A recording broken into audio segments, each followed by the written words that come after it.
It's history that's you can see, and you can hear, and you can feel. I want to come out and see the tractors. My son likes climbing on them, and I think he got a big kick out of the steam tractors. Now they see the big machines out in the fields and shoot. It was like this in the 30s, and it was even more primitive earlier. Well, today we are replicating the ancient craft of blacksmithing. Oh, it's part of our heritage, how things began, you know, and it's lost only in places like this. This helps them to realize that what they're getting is from the labor of someone else. It's not just automatic, you know.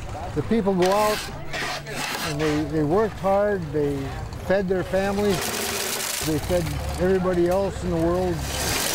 I'm just happy to be here. Of course, I'm happy to be anywhere, but